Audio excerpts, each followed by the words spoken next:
surprised to see you here. We were hoping to have Matthew Goodwin with us, but he's gone AWOL, so no idea what's happened to him.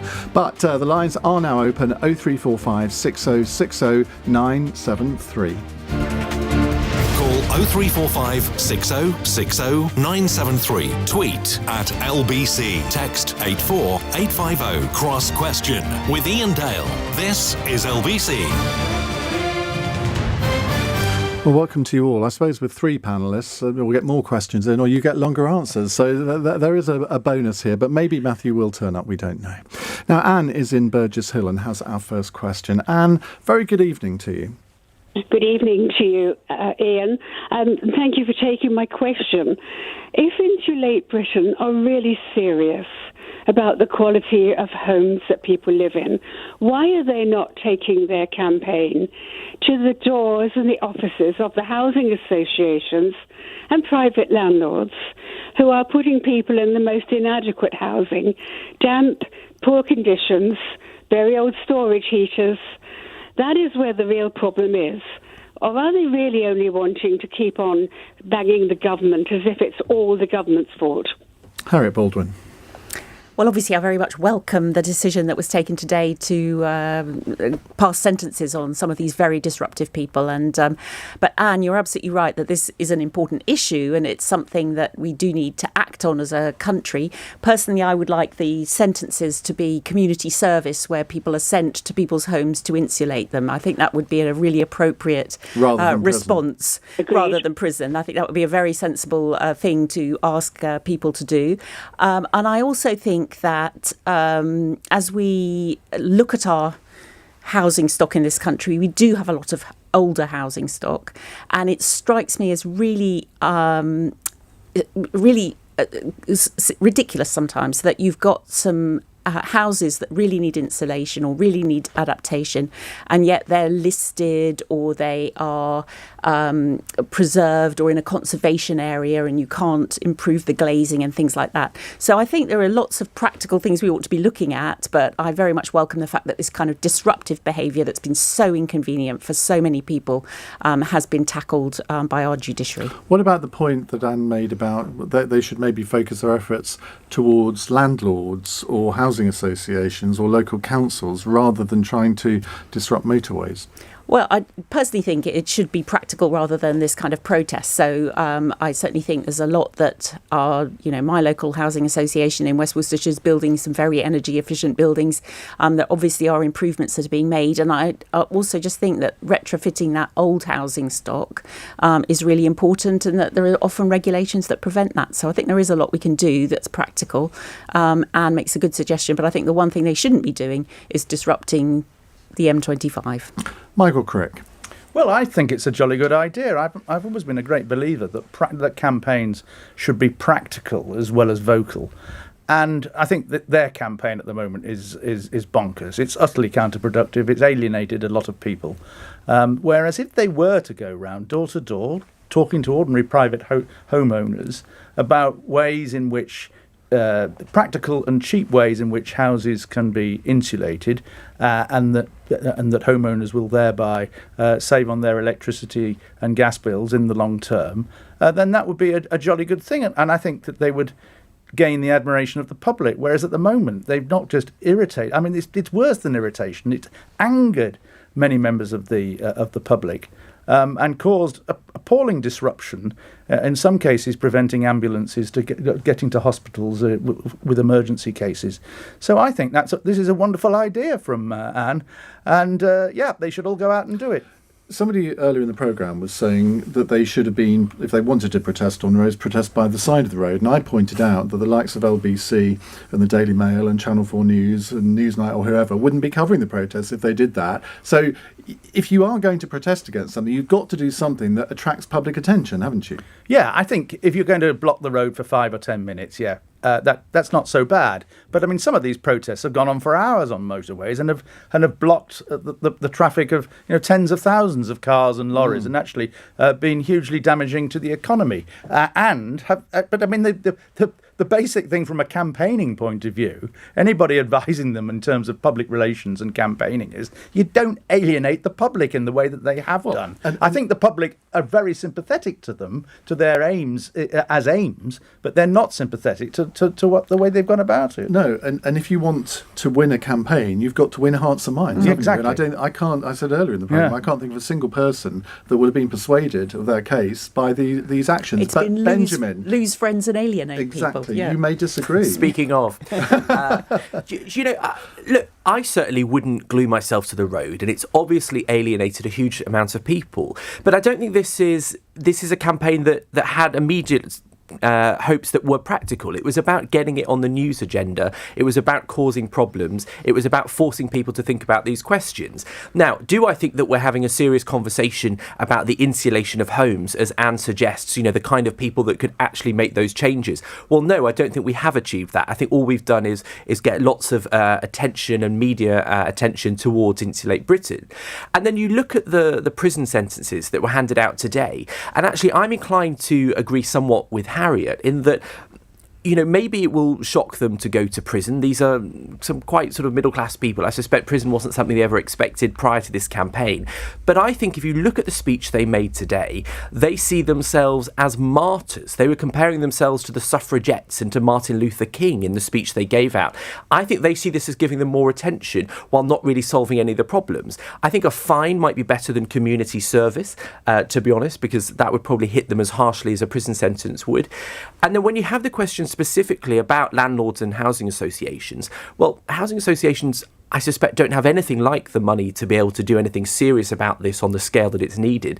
And landlords, may I say, as a young renter in London, I mean, you're lucky to get them to repaint the walls, let alone do any sort of major insulation work to the homes. So I do think it is right to target it at the government.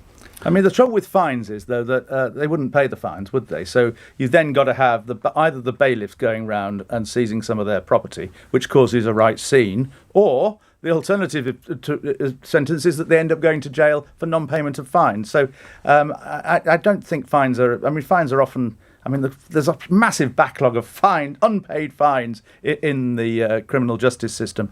And in terms of I think it was Harriet's point about... community service, going round helping people in the trouble with community service is it does need people to supervise it. And again, I mean, the justice system is hugely is stretched right now, and there might not be the people available to supervise those kind of community service orders. I learned something new today, that the maximum community service is 300 hours. Right, which is quite a lot of hours. It's about 8 weeks' work, isn't it? Yeah, maybe that should be expanded. Anne, final word from you. Well, I've just heard that the housing associations may not be able to afford. Well, my experience, and I was a board member for some time of one of the largest housing associations, they have become developers. They are building very fine houses. They now want to charge market rents. They've got rid of some of their care homes. I'm sorry, they can afford to actually make sure that the properties that they put people in to pay rent are properties that are safe and well preserved to live in. And it's time they acted. And I'm angry at what I've seen vulnerable young people and young women with lone parents put into. And it's time that stopped. So, well, that's a much wider issue about the future of housing associations. I mean, Harriet, you must have lots of housing associations in your patch. Have you noticed in the years since you've been an MP that maybe they have changed their focus? I think they're very forward-looking in terms of housing adaptation. I think they're some of the better builders in terms of the kind of new housing stock. So it all has to be built, I think, now to be energy efficiency C or above. And they're really very proactive, and they're, the air source heat pumps and all of that, they're all going into the new sort of housing association properties in my area. I mean, that's a whole other topic for conversation, but certainly they're part of the source of demand for those kinds of adaptations, which are also going to be part of what we need. Okay, Anne, thank you very much. Let's move on to Chris in Richmond. Chris, hi, what would you like to ask? Good evening, panel. Good evening, Ian. Does the panel agree that Boris's performance at BMQs today was absolutely disgraceful? You've been reading my tweet, haven't you? Oh, and I've replied to a tweet as well, but Have we'll you? do that later. I've been so overburdened with replies to tweets today that I'm afraid I haven't seen it. Right, Harriett, were you in the chamber today? Because it was quite noticeable. There were lots of empty seats on the Tory benches today. I was there, and it was on both sides actually very empty chamber, and I don't think it was the finest hour on either side. And the Speaker got very cross, and was he right to be cross? I think I'm a big fan of our Speaker, and I think he has managed to instill a kind of a sense of respect for Parliament and respect for the Chamber, which I think our previous Speaker hadn't been as effective at doing. I think that PMQs, it's a bit of a theatre, isn't it, every week? And, obviously, as we know, the PM, when he is on the defensive, goes on the offensive. And I think that was very much what he was up to today. Yeah. I can see why you're a Foreign Office Minister, being very diplomatic. Benjamin, did you see it? Look, I think Boris Johnson has been behaving irresponsibly for some time. And, as Harriett kind of pointed out, Boris Johnson is someone that doesn't like to answer the questions, which is why I think frequently at Prime Minister's questions, it doesn't work as a format. Even Tony Blair, who was a great House of Commons man, he had sort of the intellectual backbone, the guts of his convictions to actually explain it rather than just sort of throw insults and funny remarks back, like the mishaps comment that he made referencing the law firm that Keir Starmer. Misconduct. That was it, misconduct. I've come up with my own one with mishaps. You can use that next week. Careful, they're lawyers. Indeed. But, I think my fear generally about Boris Johnson in the past couple of weeks is that he is undermining the reputation of Parliament, of politicians in general, with the questions about the second jobs, the way that Owen Paterson was treated, the trying to avoid consequences that MPs should face for inappropriate second jobs and inappropriate conduct. And the truth is, I think most of the public don't simply see Tory sleaze, in inverted commas. They see politicians seeming to be in it for themselves. And that really depresses me, because the vast majority of MPs are not famous, not wealthy, they are hardworking, sometimes maybe even quite boring. And I fear that what he is doing, the tactic here, is to try and undermine them all. Say it's a plague on all your houses as a way of getting around the fact that it's really a particular plague on his house, and it comes at his door from the Owen Paterson treatment. But Michael Crick has actually been quite contrite today in front of the liaison committee. He was sort of apologising for making wrong decisions, admitting that he'd made wrong decisions. They're bringing forward these proposals on second jobs.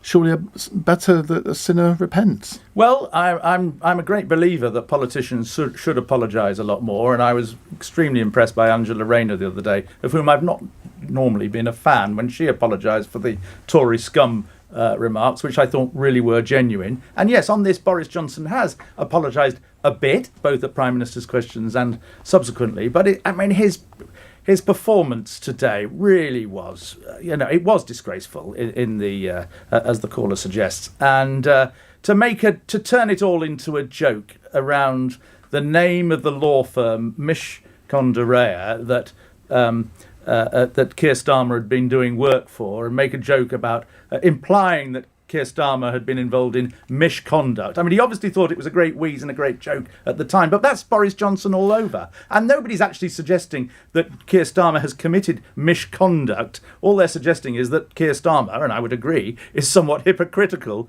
in the line that Labour's been taking on this, when they themselves often have second jobs. But I mean, frankly, I think that Boris Johnson is the worst Prime Minister probably in 100 years at least. And this is, just typical of the man. And to reduce really serious stuff to a joke is appalling. And you're right when you say that this will reduce the reputation of politics in general. Voters tend to say, if you talk to them about this, they say, oh, they're all the same, they're all at it, they're all on the mate, they're all on the take. And yet, actually, in my view, I mean, I often pursue them on some of these issues, but in my view, most politicians actually are pretty honourable and honest compared with, certainly when it comes to financial matters, compared with most of the population.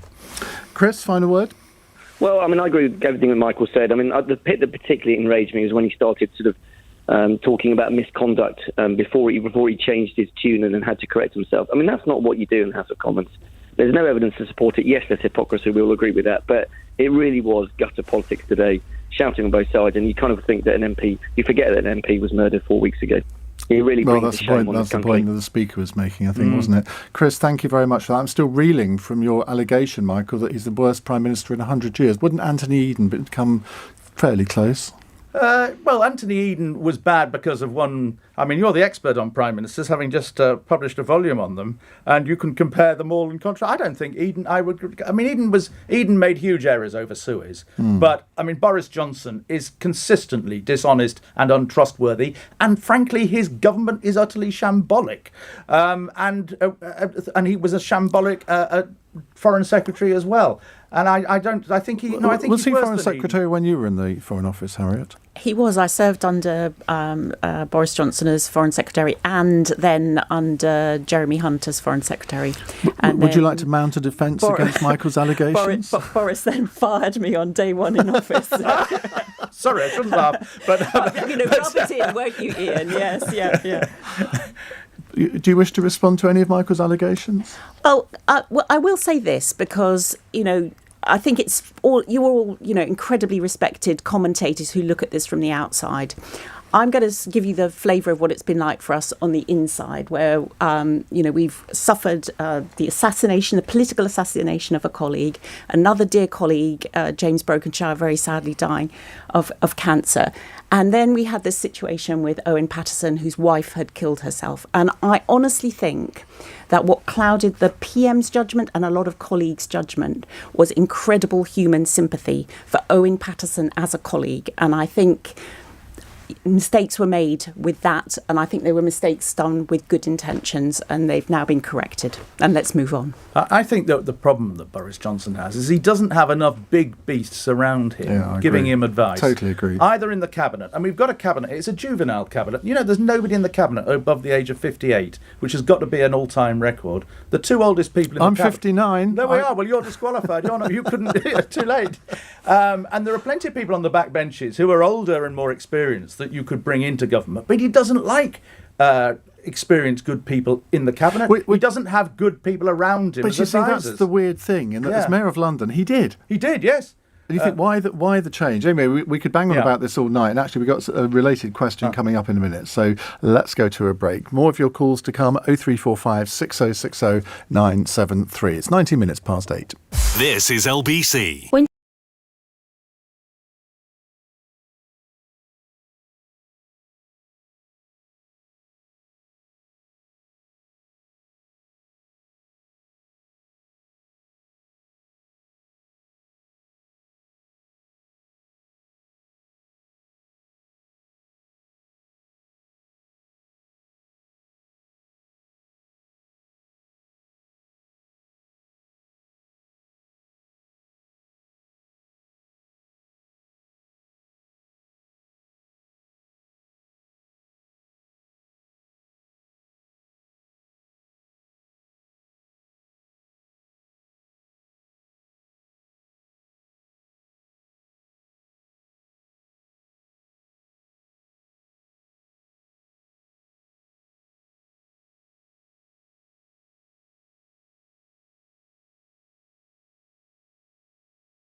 Cross Question with Iain Dale on LBC. Text 84850. 22 minutes past 8. Mr. Kevin says, Iain, you said the maximum community service is 300 hours.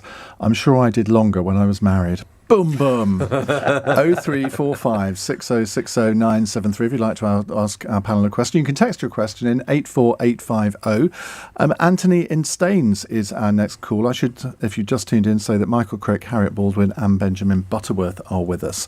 Anthony, what would you like to ask? This evening, everyone. Good evening, Ian. Hi. With the mess that he's got himself into, Boris Johnson, is a general election his only hope of saving his sinking premiership? Oh my goodness! A general election, another one, as Betty in Bristol might say. Benjamin. I mean, I don't think his premiership is sinking objectively. I think he is shambolic, as Michael said earlier. I think he lets things rumble on to an extent that he only deals with them when it becomes so toxic and such a problem in the country that he is forced to. I think he doesn't have enough beasts around him to get him in line in the first place. I think he has a misplaced sense of loyalty. He has a loyalty to individuals in front of him and not to the voting public, which I think is a mistake that could prove fatal. And I think Owen Paterson is the first indication of that, with how he dealt with that row. You know, he was more bothered about his friends around him, his political allies, than he was the good of Parliament and the good of the country. But I think to suggest that his government is sinking, well, the polls don't bear that. You know, only in the last couple of weeks, the last 2 weeks, have the polls shown even the tightest of Labour leads over the Conservatives. And I think at this point in a Parliament, most voters look at the government they have versus their dream government, and that's why parties don't do well. And so the idea that he's led, when people are comparing it to this sort of idealistic government, is quite remarkable. Because we should remember that in 2012, Ed Miliband was 12 points ahead. And 3 years later, look what happened. Exactly. And I mean, maybe the most pertinent recent example of that is Jeremy Corbyn. So lots of supporters of him, you will hear at the moment advocating that Jeremy Corbyn was ahead in the polls by sort of 10 points at various points. The government was scrambling. But of course, when it actually came to a general election and they had a choice between two actual potential governments, that changes dramatically. And I think Keir Starmer is doing a lot of good work internally in the Labour Party. You know, most people won't notice this stuff, but the people that are on its executive body, the people that are staff members running the party, making the decisions about who will become MPs, who is coming through the ranks, those are overwhelmingly moderate, sensible, charismatic politicians. But I don't think that Labour Party is going to be in position to defeat Boris Johnson at the next general election. And this is why I think it's so dangerous, because he knows that. And so he knows that the swing of more than 80 seats in order to oust him just isn't plausible. And the thing is that people that changed their vote to Tory at the last election were not your traditional swing voters in many cases. They weren't people that always went between Tory and Labour. You had this group of people in the so-called Red Wall, which is obviously distinctly blue now, who their grandparents had only voted Labour, let alone them. And so when they made that decision to change to voting for a Tory, that was a gut-wrenching, difficult, major statement. And you do not win those people back in one election, let alone with, dare I say it, a North London Labour leader, regardless of what he's saying. And I think Boris Johnson knows that he's got those people at least for another election. And that's why he doesn't take so many of these supposed crises seriously. You're wasted in newspapers. You should be on the radio. Michael. Well, I mean, what would the point of having a general election be? He's got a majority of, 82 or something right now. If there was an election in 3 or 4 weeks' time, we got space before Christmas, but even if there was an election after Christmas, you know, the odds are the Conservative majority would go down, probably not by a huge amount, but these are dangerous things. I mean, we all thought Theresa May, was bound to get a majority increase her majority in 2017, and of course, look what happened there. She ended up with a negative majority. So they are dangerous things to do, but I can't see what the point would be of a general election right now. If the Conservatives hold their nerve, they will almost certainly win the next election. And the astonishing thing right now is how, up until a couple of weeks ago, Labour, I think, would have been ahead in 5 polls this year, and that was all back in January. I mean, Labour right now should be streets ahead, 20% ahead, and they're just going nowhere, and they aren't going to win the next election. Personally, I don't think Labour will ever win an election again in this country on its own. I think the next time Labour's in power, it will be in some kind of coalition. You're saying some very bold things tonight. I know. Well, so I can come back in 5 years' time. Is this what working at the Mail Online does to you? Mail Plus is slightly different. What's the difference? Well, they're both websites, but Mail Plus is a different kind of website, and they let me make films every week, nice films, which the sort of I used to make, for Newsnight and Channel 4 News, and I now make them on for Mail Online, and I write a column for them as well. Fantastic. So I'm having to. For 40 years as a sort of mainstream broadcaster, I wasn't allowed to have opinions. One of my editors. You're making up for that tonight. one of my editors told me I must have an opinionectomy. Gosh, it was painful. I mean, just on that though, Yeah. did you find it difficult not to give opinions? Because you worked for the BBC for many years, for Channel 4 as well. Yeah. Well, actually, over the years, you learned on the one hand this and on the other hand that. And all your opinions were knocked out, and I'm now having to revive my opinions. But of course, I've got to be careful because I've said that 6 months ago. I'm going to end up in private eye if I'm not careful. Harriet, is the Conservative Party's enemy complacency? No, I think what Anthony has hit on there is the fact that Boris Johnson, the Prime Minister, is an amazing campaigner, and that he is a communicator like no one else when it comes to being on the campaign trail. And, I think that there are 365 Conservative MPs. I think a very large number of them, wholly credit his campaigning skills for the fact that they're in Parliament in the first place, that majority of 80 seats. And so I think that that is really his strength, and a general election does play to his strengths. But at the moment, we're in the sort of governing phase. We're 2 years into the Parliament. I certainly don't think there's going to be a general election between now and May 2024.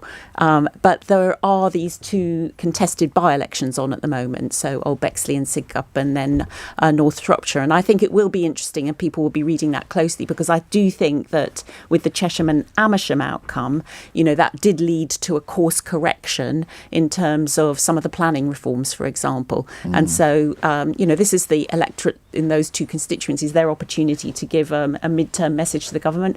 Personally, I think that they will both be Conservative holds, but, it will be interesting to see what the results are. What do you think, Michael? Conservative holds? Not necessarily. I mean, it's huge Conservative majorities in both cases. And what will be, and I think that they're bound to drop in both cases, what will be interesting is to see what the opposition parties do. Because what you saw in Chesham and Amersham and Batley and Spen is that the Lib Dems concentrated on one seat, and Ned Davey went there 18 times, Chesham and Amersham, and Keir Starmer didn't go once. And in Batley and Spen, Keir Starmer went a few times because he wasn't that popular, and Ed Davey didn't go at all. And there's talk that might happen here. That, in other words, that Labour concentrates on Old Batley and Spen. There's an unwritten, unstated Ed Davey alliance. raised a lot of Shropshire issues in PMQs today. I Indeed, noticed. and that's clearly where they're going for. And I would have thought that's the more likely of the two gains, but I would say the odds are against it. And I mean, I was briefly in North Shropshire last week, and that was the sense I had then, but things move on. And a fantastic candidate, Dr. No, we don't. You're old enough and wise enough to know that in by-elections you do not mention candidates, because if you do, we then have to mention all of the others. So I think I drowned you out on that one. Goodness me, I think we need a break. It's 8:31. News headlines with Simon English. Government proposals to toughen up the rules for MPs doing extra work outside their role in Parliament have been voted through the House of Commons. A committee will now go away to work on specific recommendations by the end of January. Another legal case is being brought against Alec Baldwin and other crew members following the fatal shooting on a film set. The US actor fired a prop gun last month, which he thought was safe, which killed a cinematographer. The script supervisor is suing for physical and emotional harm. The cost of living has surged at its fastest pace in almost 10 years. It's mainly due to higher fuel and energy prices, but the cost of second-hand cars and eating out also jumped. LBC weather: some rain in the northwest tonight, heavy at times in western Scotland, clear and dry in the south, a low of 7 degrees. This is LBC.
main job. So is he being an MP, is that a part-time job? I think you're probably referring to Sir Geoffrey Cox rather than Owen Paterson. I don't think he earned that kind of money from his consultancies. But, I mean, I think since Sir Geoffrey Cox has been an MP, he's earned something like £6 million, which you think, well, how can... And with the hours that have been declared that he spent on it, your point is a good one. How can that be seen as his as a second job? Michael? Well, I think, first of all, it's about the hours. I think we should look at the hours worked rather than the money made. Because, I mean, these days there are some... I mean, if Boris Johnson were to step down as Prime Minister and go to the back benches now, he would be earning, £100,000 probably for an hour-long speech. And whereas you can work for hours and hours and hours and earn not very much. So I think that's what we always look at. But my own view on this is that there is good to be had from MPs having second jobs. I don't think they should be lobbyists, and that is banned anyway, and they probably shouldn't be consultants either. But there are all sorts of other second jobs that they might have that, in many cases, keep them in the House of Commons. We are desperately short of wise, experienced old heads in the House of Commons, people who've had long ministerial careers. And if you say you can't have second jobs, a lot more ministers, once they've stopped being ministers, will immediately leave the House of Commons, and we will no longer have the benefit of their experience. And in recent years, for instance, people like Ken Clarke or Michael Heseltine, when they were backbenchers towards the end of their careers, would often get up, and now you're seeing it with Theresa May, would get up, and she's got second jobs all over the place making speeches right now, and make very wise speeches and very strong points, often against their own parties. And I think that all contributes to the debate. The other thing I would say is leave it to the voters. Leave it to the voters in each constituency to decide whether they mind whether their MP has this outside work. And, you know, in the case of Sir Geoffrey Cox, it's very, very interesting. In 2005, my friend David Walter, who was a political correspondent who sadly died about 12 years ago, was the Lib Dem candidate against him. It was a Lib Dem seat, and David lost the seat, and Geoffrey Cox won it for the first time. And I remember David saying, well, I'm thinking of standing again, and we've got all this great material, because he spends all his time doing all this legal work as a barrister. And I said, I'm not so sure the voters will care that much. And look at what's happened to Geoffrey Cox's vote. When he first stood in 2001, he got 40% of the vote. At the last election, in 2019, he got 60% of the vote, and his vote steadily went up. The voters of Torridge and West Devon know perfectly well that Geoffrey Cox has been doing all this legal work. Labour and the Lib Dems have made an issue of it for years and years, and it's not made a difference. The voters there have decided they like having him as their MP. He's clearly effective and very efficient. He must be clearly effective and very efficient at doing constituency business. And I would argue it's up to the voters in a constituency rather than setting up some body that's going to say, well, you've done 15 hours this week, Mr. Crick. You're not fulfilling your duties as an MP. You should stand down. It'd be impossible to police.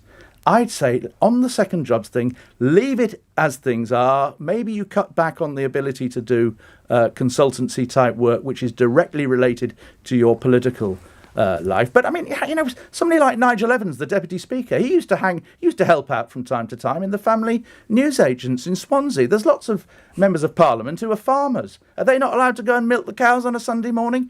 I just think Blackford hasn't got any cows, lots of sheep. Yeah, lots of he does the sheep dipping. I just think it'd be impossible to police. You just bring in more regulations. There'd be more people weaving their way around the regulations, and the Standards Committee and the Standards Commissioner should be concentrating on the really serious stuff. The corruption, the potential bribery, rather than whether somebody's done a certain number of hours or not. George, it's just gone. The screen's gone funny. No, I'm going to leave that one. Harriett. Well, I thought Michael put that very, very well, and you're absolutely right about Sir Geoffrey Cox, because his constituents in Torridge and West Devon love him.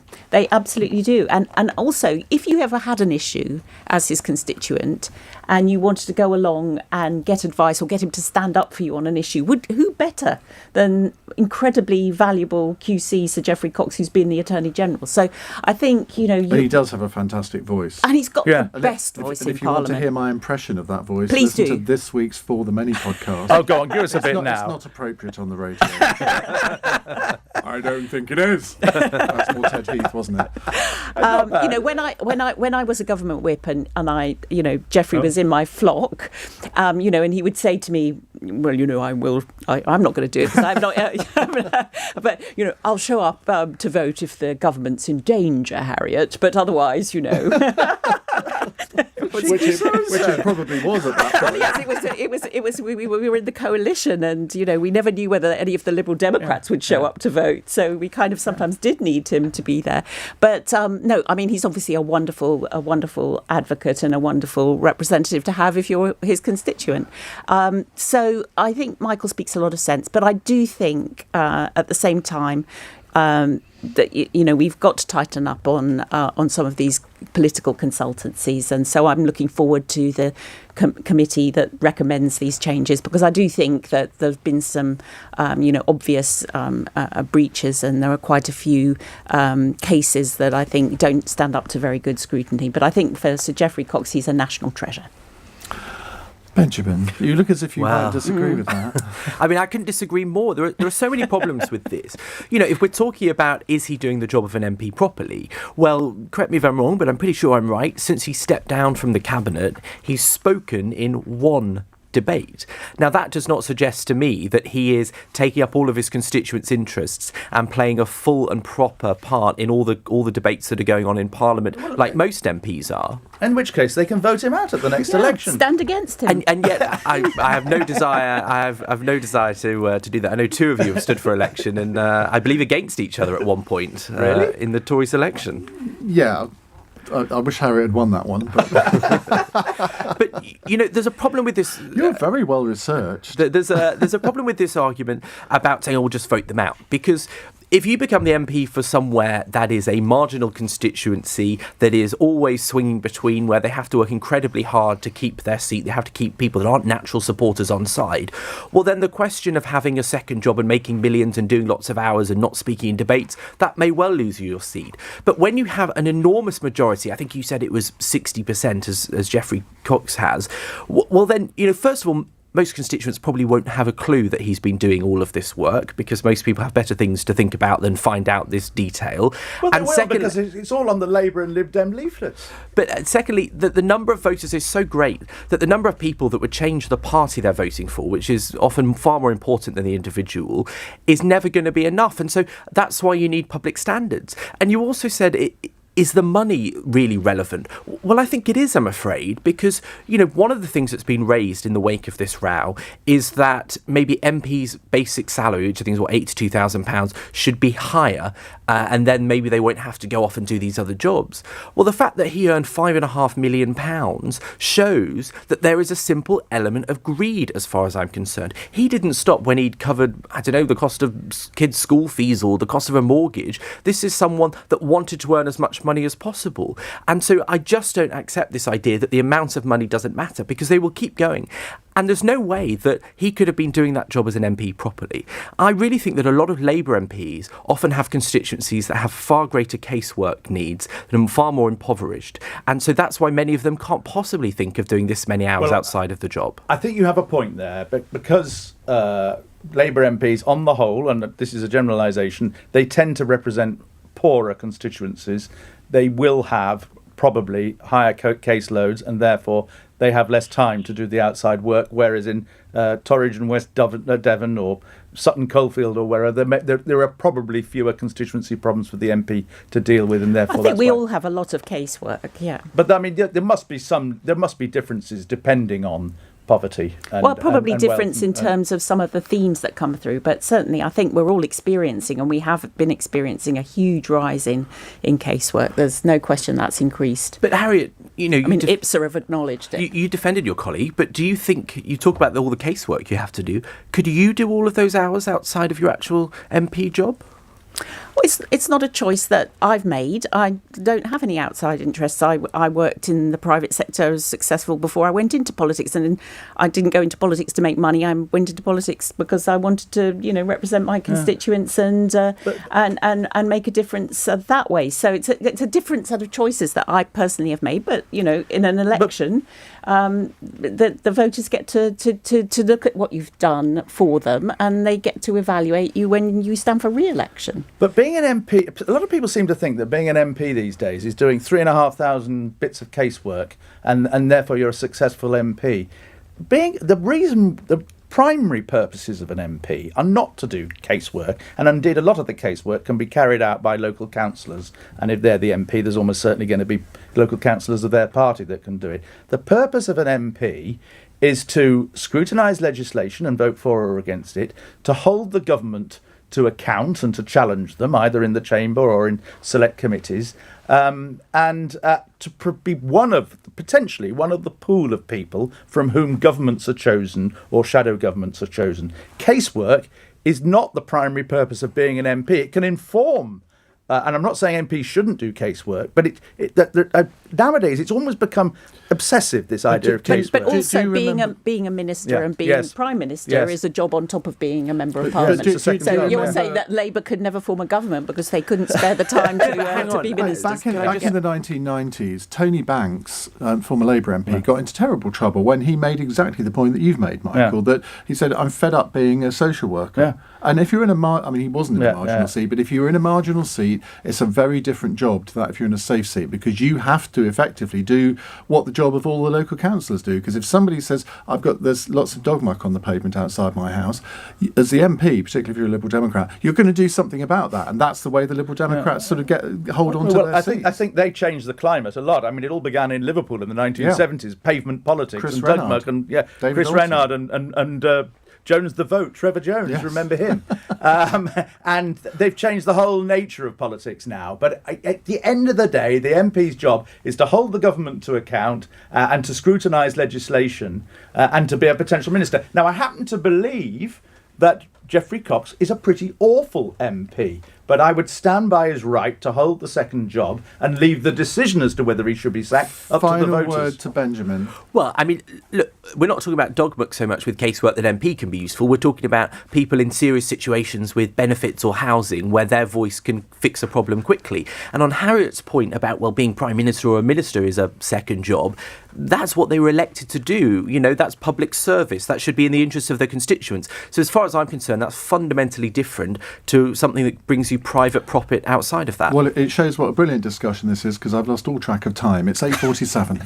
LBC. Nick Ferrari at breakfast. Weekday mornings from 7. It's been a week of shame for cricket, with one man bravely lifting the lid on a culture of institutional racism at England's most famous club. Azeem Rafiq has laid bare the abuse which drove him out of the game. And tomorrow morning, you can hear him tell me he's ready for some apologies. Anyone that apologises deserves a second chance. Gary Balance? Yeah, definitely. I think if he apologises properly and accepts it, I think he should be allowed to carry on with his career. But it's far from being restricted to just Yorkshire. I think I've had 5 guys from 5 different counties contact me. And what would he think if his boy picked up a cricket ball or bat? If nothing changes, and don't want my son to have the mental scars that I've got, and that is just me being brutally honest. Hear my full interview with Azeem Rafiq tomorrow morning from 7. Nick Ferrari at breakfast. Listen on your radio and on Global Player. LBC.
Cross Question with Iain Dale on LBC. 8:51. Now, have we got a treat for you after 9 o'clock? We've had a treat in this hour with our panel here, he said hastily. But we have the author of this book, Giles Brandreth, joining us for an hour. It's his well, I say it's his autobiography. It's mainly about his childhood. It is the most brilliant read. He's very familiar to all LBC listeners, so really looking forward to talking to him in about 10 minutes' time. Now, with us we have Harriett Baldwin, Michael Crick and Benjamin Butterworth. They're answering your questions. Jan in Hammersmith has sent in a text question. The Greek Prime Minister has appealed to the British public for the return of the Parthenon marbles. Should we return them? Commonly known as the Elgin marbles, but it's very controversial if you call them that with some people nowadays. Benjamin, let's start with you. Well, this is a sidetracking, isn't it? I think the British Museum is full of things that we've taken from the rest of the world. And when Britain is trying to carve out this new global Britain attitude, I wonder whether the return of some things like the Elgin marbles might not be such a bad idea when we're trying to build relations with countries that are rather unhappy with us after the Brexit debacle. I dare say, though, the problem here is that if you return the Elgin marbles to Greece, well then, my God, there's an awful lot of stuff in this country that an awful lot of countries will start asking for. You know, so many Commonwealth nations, particularly African nations, that we took so many of the brilliant things that they have came to this country, that I think, you know, regardless of the question of whether they should or shouldn't, I'm absolutely certain that we won't. Very interesting. Michael and I were with the chairman of the British Museum this evening, George Osborne, weren't we? We should have asked him about that. I didn't have a chance to talk to him, actually, let alone ask this question. I think they've got to go back. And I think they will be returned eventually. I think it's only right. And I think it's only right that a lot of the other stuff that's in the British Museum and other museums, and there will be a lot of stuff in the vaults, you know, that nobody ever sees. And we can do deals with countries and say, well, look, we'll have it for 5 years and then, you know, we'll rent it or whatever, like they do with painting exhibitions. But I just think the principle, they were stolen and they should go back. Well, the argument is that they weren't stolen, that they were acquired legally by Lord Elgin. We had this debate for an hour the other night. Oh, really? Well, in which case, correct. No, you may be correct, because there is split opinion on this, as you might imagine. But what about the question of one of the arguments for not returning not just the Parthenon marbles but other antiquities to Nigeria or to Ethiopia, Sudan, is that, well, their museums aren't up to looking after them properly. Now, you can either take that at face value or think it's a rather sort of patronising colonial attitude. But if you're... it's not for the government to decide this. It is up to the British Museum, isn't it? And you know, after all, if we return stuff to Iraq, 20 years ago, and the museums there got Syria. Syria. I'm thinking of. But I just think we have to. That's just we have to ignore that. I think the principle should be this stuff. What belongs to these countries, if it was stolen and seized, if there was a deal or if it was bought, that's a bit different. I just think it's an important principle here, and it's a moral question. And I think we won't be bereft of stuff. There will be still plenty of works of art and historic artefacts for us to display in our museums and galleries. Harriet. Well, it's not for the government to decide. So even if the government wanted to return the Elgin marbles, it's not up to them. It is up to the trustees of the British Museum. So Iain is absolutely right. And I believe that you're also right, Iain, that they were purchased by Lord Elgin. And the British Museum is full of so many different treasures from so many different parts of the world. And going to the British Museum means that you can then, you know, see them in the context of what was happening in other eras, in other parts of the world. And it's a treasure trove. It's sort of beyond being something that belongs to any one country. It is a gift for the world to be able to do that. So it is the role of the Greek Prime Minister to come and ask, but it's not the role of the British Prime Minister to be able to deliver on that request. See, one of our callers on, I think it was Monday evening, we were talking about this. So think of it this way. Say the Americans had bought the stones of Stonehenge. Would we not want them back? Wouldn't we be campaigning to say, these are British stones, they should be returned to their rightful home in Stonehenge? And to me, game, set, match argument. Maybe very simplistic, but it's a pretty convincing argument, isn't it? I suppose in that case, if they bought the Stonehenge stones, then we ought to offer to buy them back. Although I imagine the Americans would charge an exceedingly high price. It's a difficult one. If they have been bought, I accept. And I accept we would be. There must be stuff America has got. I just can't immediately think London Bridge. London. Well, I don't think we want that, really, do we? They thought it was Tower Bridge that they were buying, didn't and they? Indeed, the Churchill papers, weren't they? They were going to go to America, and didn't we raise enough money to ensure they didn't? But quick time, little time for a final question from Tony in Chingford. Tony, hello, fire away. Hi, yes. My question: if you could see emotions like you can with certain animals, what do you think would be the most useful human emotion for voters to see? That's quite a deep one, isn't it? If you could see emotions like you can with some animals, which one would be the most useful for voters? I'm not sure I even understand it. Sympathy. Just explain, Tony, a I bit think you more. can see emotions, can't Can you? you? I've got a very expressive face. You probably can see my emotions, not on the radio. In the studio, you can see our shock and dismay at the question. Brilliant.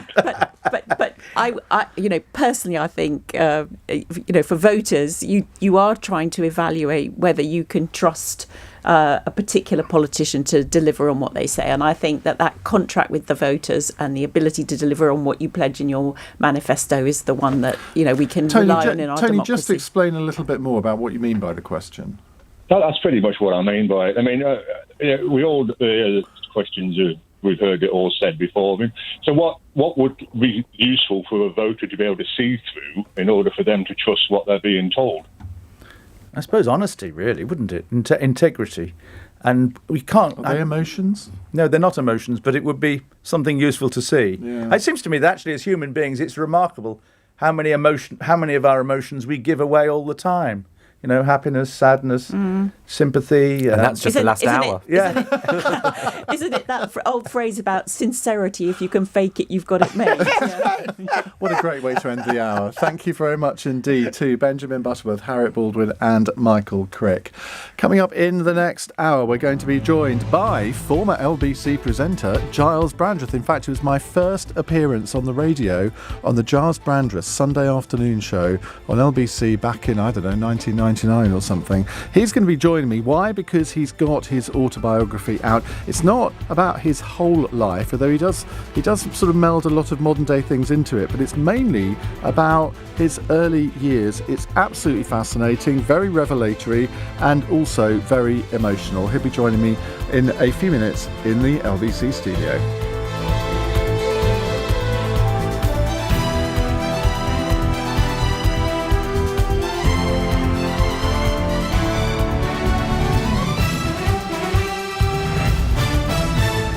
On your radio, on Global Player, and Play LBC. leading Britain's conversation. This is LBC.